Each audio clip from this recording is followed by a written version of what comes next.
Baik, selanjutnya yang tidak kalah menarik dan pentingnya yang akan disampaikan oleh Profesor Dr. Haji Imam Suprayogo tentang esensi pendidikan Islam. Sekilas saya bacakan CV beliau. Beliau menyelesaikan doktor di S3 Ilmu Sosial dan Ilmu Politik Universitas Airlangga Surabaya tahun 97. Beliau pernah mengikuti kursus bahasa Jepang selama 6 bulan. Kemudian beliau pernah mengikuti pelatihan kepemimpinan dan manajemen pendidikan tinggi di Amerika Serikat. Beliau pernah menjabat jabatan terakhir saya bacakan ya Rektor Universitas Islam Negeri Maulana Malik Ibrahim Malang tahun 2004 sampai 2013, lama banget. Kemudian aktivitas beliau di luar kedinasan yaitu Dekan Visip Universitas Muhammadiyah Malang. Kemudian beliau juga anggota Badan Pertimbangan Pengembangan Pendidikan Islam Tinggi Nasional dari 99 hingga sekarang. Kemudian Ketua Majelis Pengembangan Madrasah Terpadu Malang tahun 99 hingga sekarang. Dan anggota Dewan Pembina Universitas Islam Malang, Ketua Yayasan Universitas Hasyim Asy'ari Tebu Ireng Jombang. Beliau juga Ketua Umum Jamiatul Islamiyah se-Indonesia. Kemudian beliau anggota Mustasar NU Jawa Timur. Pengalaman kunjungan luar negeri beliau dalam studi banding pengembangan pendidikan beliau lakukan di Amerika Serikat, Australia, Belanda, Inggris, Irak, Iran, Jepang, Jerman, Kanada, Malaysia, Maroko, Mesir, Prancis, Rusia, Saudi Arabia, Singapura, Sudan, dan Yordania. Yang tidak kalah penting Bapak Ibu, beliau setiap pagi selalu menulis artikel. Setiap pagi, artikel pendek, hingga sekarang jumlah artikel beliau ada 3.152 judul artikel yang Bapak Ibu bisa baca di www.imamsuprayogo.com atau di www.uin-malang.ac.id di kolom Prof. Imam Suprayogo. Bapak Ibu, buku-buku yang beliau tulis ada 29 judul. Nanti panitia akan menampilkan buku-buku beliau. Kemudian beberapa judul makalah penting beliau juga ada banyak yang beliau tulis di 6 bulan terakhir ini. Di antaranya agama dan berpikir sehat. Wah, ini agama di negara Pancasila, kemudian agama, sains dan teknologi, agama, Tuhan, ruh dan corona. Oh, keren. Akhlak ukuran terpenting kualitas seseorang, kemudian aliran sungai dan aliran agama, kemudian fenomena salah faham, kelalaian mendakwahkan persatuan, memaknai kemajemukan, pelajaran dari kerusuhan Amerika Serikat, persamaan Muhammadiyah dan NU, persaudaraan sesama manusia, sumber perbedaan memahami agama, sumber utama problem kehidupan bangsa, tuntutan terhadap lembaga pendidikan mendatang. Saya kira yang sudah ditulis oleh Prof. Imam Suprayogo ini agak linear dengan yang dikemukakan oleh dan yang sudah ditulis oleh Prof. Amin. Maka tema kita hari ini benar-benar sangat korelatif dan integratif, interkonektif. Baik, langsung saja Prof. Dr. Haji Imam Suprayogo, saya persilakan waktunya, mohon maaf maksimal 20 menit ya Prof. Silakan. Assalamualaikum warahmatullahi wabarakatuh. Alhamdulillahirabbil alamin, wassalatu wassalamu ala asrofil anbiya'i wal mursalin sayyidina wa maulana Muhammadin wa ala alihi wa sahbihi ajmain, amma ba'du. Yang saya hormati moderator, Pak Rektor, Bu Dekan, pimpinan dan semua peserta konferensi pendidikan Islam yang berbahagia. Saya senang sekali diikutkan untuk bicara di forum yang mulia ini. Hanya saya mohon maaf karena kegiatan saya kemarin sampai malam, sehingga tidak mungkin saya pergi ke Jogja, maka saya mohon izin untuk pakai daring. Dan ini saya kira sudah adil kalau saya bandingkan dengan Prof. Amin, karena beberapa bulan yang lalu saya dengan Prof. Amin diajak diminta bicara di Parepare. Saya datang ke Parepare, Prof. Amin pakai daring. Nah sekarang Prof. Amin yang datang, saya yang pakai daring kan, satu-satu jadinya itu. Lalu tentang pendidikan Islam, saya nawarkan tadi malam gimana kalau saya bicara tentang esensi pendidikan Islam itu. Pendidikan Islam ke depan ini sesungguhnya semakin dibutuhkan. Semakin dibutuhkan orang. Orang ngajak bicara tentang agama, tentang Islam, itu begitu banyak itu kan. Itu membuktikan bahwa pendidikan Islam itu menjadi penting. Tidak saja di dalam negeri, kalau saya tadi dibacakan oleh Ibu Moderator, Ibu Samsia, saya kemana-mana. 2 tahun terakhir juga bersama Prof. Amin, saya ke Jerman, ke Prancis, lalu kemudian Belgia, di Belanda, lalu kemudian ke New Zealand, sampai lalu kemudian ke Rusia itu 1 tahun 2 kali, sampai ke Bogota, ke Kolombia, ke Amerika Latin, itu juga bicara tentang agama. Karena itulah maka agama ini sebenarnya makin menarik banyak orang, dan itu artinya PAI semakin dibutuhkan, tidak saja di Indonesia tapi juga di berbagai belahan dunia. Itu keyakinan saya berdasarkan pengalaman saya. Hanya memang yang jadi problem ketika orang mengkaji agama seharusnya lalu kemudian menjadi lembut.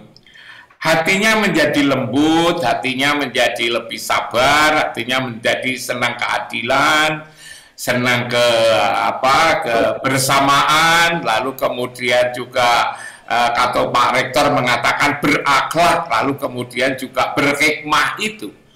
Tetapi nyatanya ini kok belum begitu berhasil.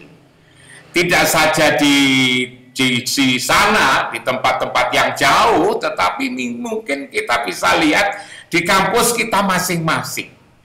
Di kampus kita masing-masing itu seperti apa, baik itu negeri maupun swasta. Kita tidak lihat misalnya ketika dalam suasana yang tidak ada kegiatan tertentu, katakanlah misalnya ketika di situ ada pemilihan pimpinan universitas, pimpinan universitas menjadi rektor, pilihan dekan, ini lalu kemudian rasa-rasanya kelihatan sekali agama lalu menjadi hilang.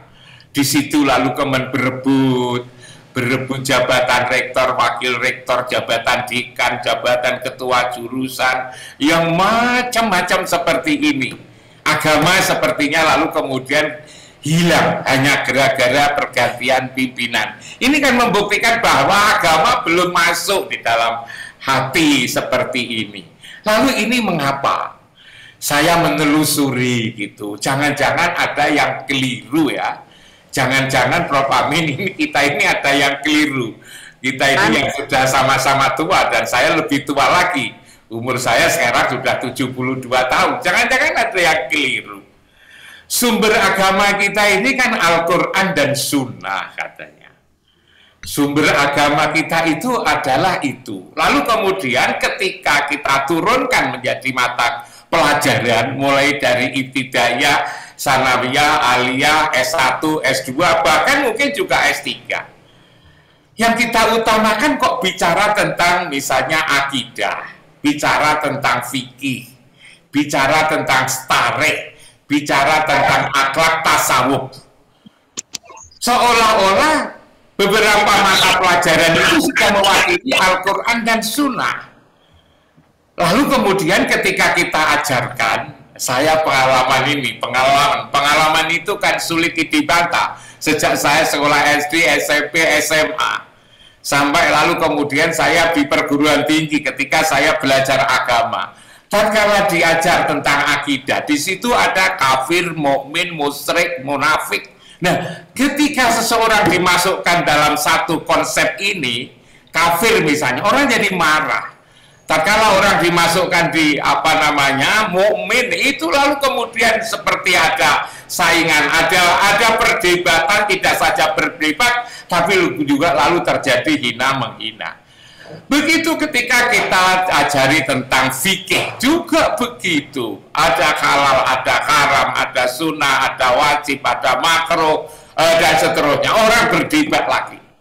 Apalagi lalu kemudian ketika belajar sejarah, belajar tarikh, di situ lalu kemudian ada perang ini, perang itu, konflik sini, konflik sana, dan seterusnya. Untung itu ada tasawuf dan akhlak, itu pelajaran tasawuf dan akhlak. Di situ ada kesabaran, di situ lalu kemudian ada keikhlasan, di situ ada menghargai orang, itu ada. Tetapi tatkala di tasawuf ini sudah menjadi aliran tasawuf, maka masing-masing aliran itu juga susah untuk disatukan. Katakanlah misalnya kecil-kecilan di suatu kota ada jamaah torekot ini, ada torekot itu, ada jamaah sholawat A, sholawat B, sholat C, itu sulit sekali untuk disatukan. Maka lalu kemudian jangan-jangan pikiran saya itu, jangan-jangan lewat pendidikan agama itulah itu belum berhasil mengantarkan orang memiliki hati yang damai, hati yang sejuk, hati yang lalu kemudian tidak penuh kebencian sama orang lain, karena ketika belajar agama materi yang diajarkan seperti itu. Nah, ini lalu kemudian saya berpikir. Kalau saya berpikir itu lalu kemudian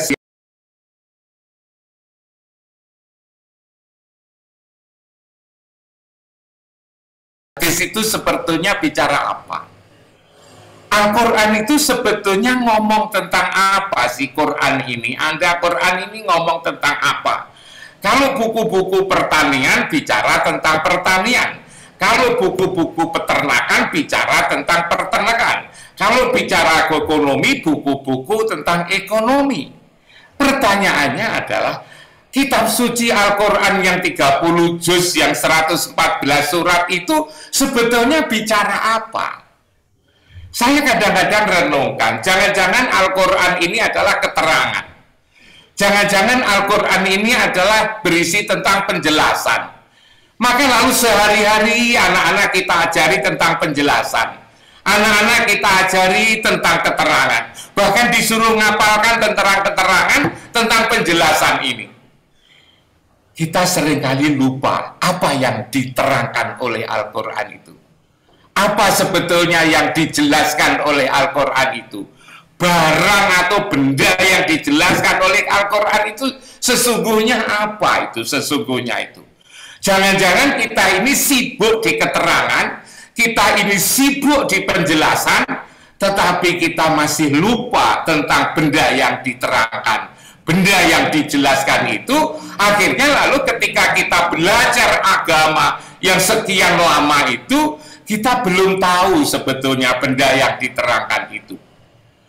Kalau saya lalu kemudian atas keterbatasan saya merenungkan, kok Al-Quran itu kok bicara ya? Bicara apa itu? Misalnya dimulai dari surat Al-Alaq itu, yang pertama itu Iqra itu kan? Iqra bismi rabbikal ladzi khalaq, khalaqal insana min 'alaq, dan seterusnya sampai ayat terakhir itu bicara apa? Orang seringkali mengatakan bahwa Iqra itu untuk supaya orang membaca semua jagat raya ini. Apa memang iya? Mungkin saja juga iya, tetapi tatkala orang mau belajar membaca riset tentang alam ini, tanpa ada Iqra pun juga mereka sudah riset kok. Orang-orang Eropa, orang-orang Amerika, orang-orang Jepang, orang-orang China itu tanpa ada ayat Iqra itu mereka sudah Iqra. Jangan-jangan yang dimaksud dengan Iqra itu adalah bukan lalu alam semesta, tapi alam yang ada di dalam tubuh kita ini, jangan-jangan. Adalah bicara tentang manusia itu sesungguhnya siapa. Manusia itu jangan-jangan tidak dikenali sampai hari ini. Bahwa manusia ini terdiri dari jasmani dan ruhani. Dan yang paling penting, yang menggerakkan jasmani itu adalah ruhani ini. Dan ruhani inilah jangan-jangan agama itu seharusnya bicara tentang ruhani. Mengarahkan kepada ruhani. Makanya lalu kemudian agamawan itu disebut sebagai ruhaniawan. Ruhani ini memang, urusan rohani adalah urusan Allah. Tetapi bukankah lalu kemudian juga diteruskan ayat itu, wa ma utitu minal ilmi illa qalila. Jangan-jangan lalu rohani ini, aspek-aspek rohani ini yang terlupakan sebetulnya. Yang kalau orang tasawuf mengatakan mulai dari ada syadrun, ada kolbun, ada fuadun, ada sakopun, ada lubun, ada sirun, lalu ada ana itulah zat, ana itulah nikmat, ana itulah rasa yang itu datang dari Tuhan, dari Allah. Jangan-jangan yang seperti ini belum dikenali, jangan-jangan. Lalu apa akibatnya? Ya karena tidak kenal tentang diri sendiri, Orang yang tidak kenal diri, tidak tahu diri itu kan kurang bagus. Jangankan tidak tahu diri, orang lupa diri saja itu kan kurang bagus. Makanya lalu kemudian saya punya pikiran, kalau Prof. Amin tadi mengatakan harus ada reformulasi, harus ada revolusi, maka lalu kemudian saya berpikir, jangan-jangan yang diperlukan ke depan, yang 5.0 itu adalah bagaimana pendidikan Islam itu bisa ngajak anak didik memahami dirinya paling tidak. Siapa dirinya ini sebetulnya siapa? Kalau mereka belajar agama yang sudah kira-kira 4 tahun, 5 tahun, 6 tahun, 7 tahun, tidak mungkin orang itu tidak tahu diri, itu tidak mungkin. Kalau yang kita ajarkan itu adalah bersumber dari Al-Quran. Tapi selama ini lalu tahu fikih, tahu tauhid, tahu tasawuf akhlak, tidak tahu tentang dirinya sendiri. Dirinya sendiri itu adalah siapa sebetulnya itu. Nah, apalagi lalu kemudian tahu tentang Rasul. Siapa sih sesungguhnya Muhammad itu? Kok kemudian manakala ingin dicintai Allah maka ikutilah Rasul. Bahwa taat kepada Rasul itu sama artinya taat kepada Allah. Siapa yang taat kepada Allah dan Rasulnya akan dimasukkan kepada surga. Siapa yang taat kepada Allah dan Rasul akan dikumpulkan dengan para nabi, para aulia dan para syuhada dan seterusnya itu. Kita tidak boleh membedakan antara Allah dan Rasul di surat apa itu namanya, surat An-Nisa ayat 150-151 itu. Nah, hal-hal seperti ini yang bersumber dari Al-Quran ini perlu menurut temat saya untuk dijelaskan kepada siswa ini agar mereka tahu siapa dirinya, siapa yang seharusnya itu diikuti, ialah Rasul. Lalu kemudian siapa Tuhannya itu? Tuhan itu siapa? Allah itu siapa? Seringkali kita takut mengenalkan tentang Allah, tapi sebetulnya anak-anak itu punya jiwa, rasa kepinginan untuk tahu siapa sih sebetulnya Allah itu. Allah itu kan nama. Kita kan tidak berurusan dengan nama, tetapi kan berurusan dengan yang punya nama. Saya pernah dialog yang diikuti oleh para pendeta semua, mulai dari Aceh Singkil sampai di Papua sana. Yang Muslim hanya saya sendiri. Dikatakan bahwa kajian-kajian agamamu itu kok dangkal. Bahkan lalu kemudian kita katakan bahwa konsep ketuhanan yang paling tidak jelas itu adalah Islam. Konsep ketuhanan yang paling tidak jelas itu katanya adalah Islam. Nah, di situ saya alhamdulillah, saya ketika itu bisa menjelaskan, mulai dari bahwa sebelum tahu Allah, sebetulnya sebelum tahu Tuhan adalah tahu tentang dirinya sendiri. Saya nyatakan bahwa bapak-bapak pendeta, mohon maaf, jangan-jangan kita ini tidak saja tidak tahu tentang Tuhan, tapi juga tidak tahu tentang diri sendiri. Akhirnya lalu kemudian dari perbincangan ini, kemudian lalu mereka sadar, iya ya, kita ini tidak saja lalu tidak tahu Tuhan, tapi juga tidak tahu tentang diri kita sendiri. Tahu Tuhan menjadi penting. Siapa sesungguhnya? Tuhan yang bernama Allah, bukan namanya, tetapi yang punya nama. Yang punya nama Allah itu sebetulnya siapa? Hal-hal seperti ini menurut hemat saya itu perlu diketahui, perlu dijelaskan, walaupun lalu kemudian kita harus hati-hati menjelaskan. Manakala anak didik kita itu lalu tahu tentang dirinya sendiri, tahu tentang Rasulnya, tahu tentang Allah yang sebenar-benar Allah yang bisa masuk di kepala mereka itu. Bahkan lalu kemudian kita ini kok selalu disuruh untuk menghadap kiblat itu. Kiblat itu ada apa sebetulnya? Di situ kok ada namanya bangunan Ka'bah. Di situ kok disebut dengan Baitullah. Tempat itu kok disebut oleh semua kitab suci. Taurat menyebutnya jantung alam, Zabur menyebutnya pusat dunia, Injil menyebutnya sumbu alam, Al-Quran menyebutnya rumah Allah, bahkan orang Jawa menyebutnya pusering bumi. Itu ada apa sebetulnya? Hal-hal yang sedemikian ini yang menurut saya itu perlu dijelaskan kepada anak-anak dalam konteks pendidikan agama ini. Dan kapan lagi kalau mereka itu tidak ketika sekolah di ibtidaiyah, sanawiyah, aliyah, S1, S2, kemudian tentu karena umur mereka berbeda-beda, maka lalu kemudian keluasan dan kedalamannya penjelasan itu akan berbeda-beda, tetapi itu semua adalah agar paham. Nah, di situ lalu ruhani. Sekarang pertanyaannya adalah bagaimana mendidik ruhani itu gimana sebetulnya itu? Mendidik ruhani itu gimana? Manusia itu kan sulit sekali dididik. Manusia yang disebut dengan insan, disebut dengan anas, disebut al-basar, Bani Adam. Siapa manusia itu? Kalau tadi saya bilang ruhaninya, kalau kita jasmaninya ternyata disebut dengan insan. Kata-kata insan itu selalu dikaitkan dengan kata yang kurang menyenangkan. Misalnya innal insana li rabbihi lakanut, manusia itu sebetulnya kepada Tuhannya ingkar. Innal insana layadgha, selalu melampaui batas berlebih-lebihan.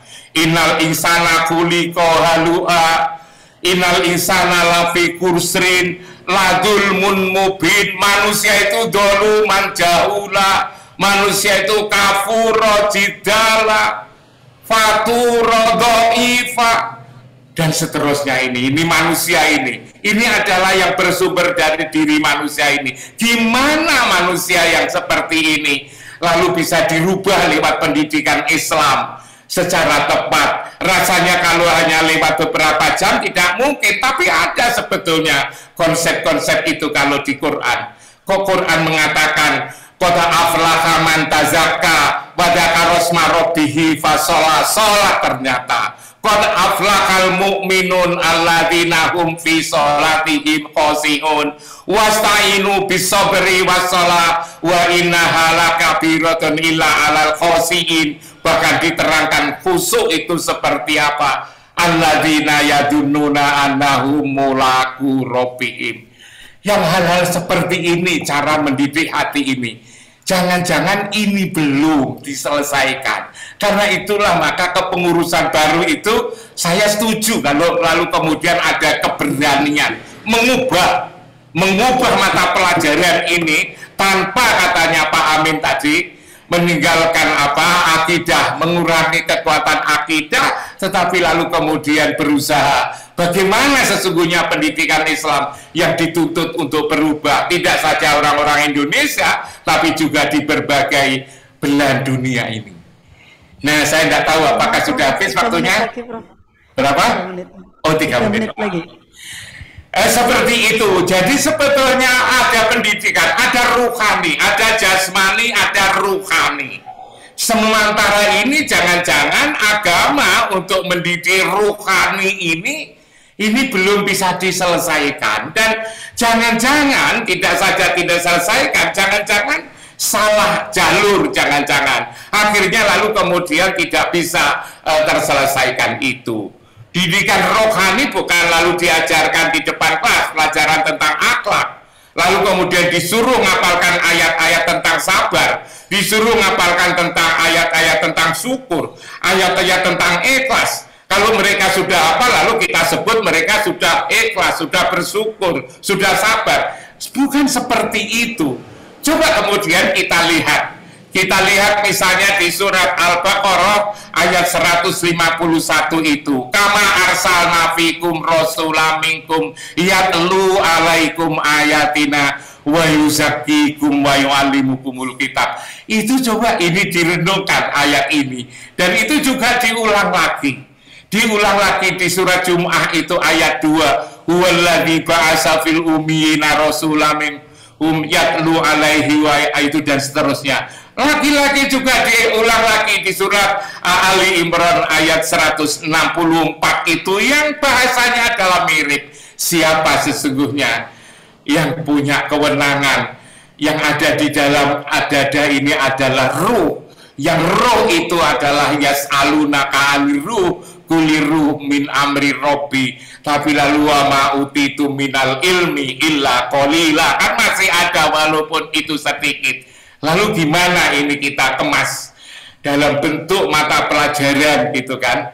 Ya di sekolah ibtidaiyah, sanawiyah, aliyah, S1, S2 dan S3 dan seterusnya. Saya lalu menggarisbawahi terakhir ini karena waktu saya tergesa-gesa ngomong karena waktu. Saya mengatakan bahwa pendidikan untuk membentuk ini tidak cukup sesungguhnya transfer pengetahuan.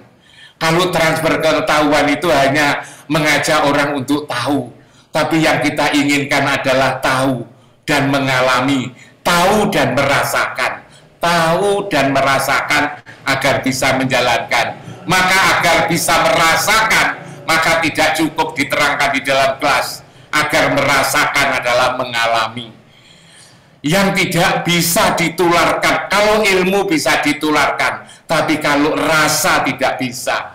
Di kampung saya ini banyak durian, banyak manggis, tapi kalau saya suruh nerangkan rasa manggis kampung saya, rasa durian kampung saya sudah umur 70 tahun ini tidak bisa. Tapi apakah tidak bisa agar orang mengetahui rasa durian? Bisa. Caranya gimana? Saya bawakan durian, saya suruh makan, baru setelah itu saya tanya gimana durian yang tumbuh dari kampung saya. Oh, rasanya lebih enak. Jadi rasa ini tidak bisa diterangkan. Yang bisa diterangkan adalah pengetahuan. Padahal inti manusia yang paling inti itu adalah yang ada di dalam dada, yang namanya ana. Ana itu adalah zat, ana itu adalah rasa, ana itu adalah nikmat, yang itu hanya bisa diketahui secara bagus kalau dia lalu mengalami. Agama saya kira diajak untuk mengalami, guru mengajak murid-muridnya untuk mengalami. Inilah apa namanya beban, bahan-bahan yang mungkin diperlukan oleh bapak-bapak, ibu-ibu yang sekarang concern berkhidmat di dunia pendidikan Islam, tarbiyah Islam ini. Perlu ada keberanian bagaimana kira-kira pendidikan ini bisa berlanjut, bisa berlangsung, dan orang sudah terlanjur percaya, lalu kemudian dengan kehadiran kita, lalu kemudian semakin percaya, semakin tumbuh berkembang, semakin yakin, dan itu adalah tugas kita semua. Kurang lebihnya mohon maaf, waktunya sudah habis. Takut kalau saya diingatkan. Sekian, assalamualaikum warahmatullahi wabarakatuh. Waalaikumsalam warahmatullahi wabarakatuh. Terima kasih Prof. Imam.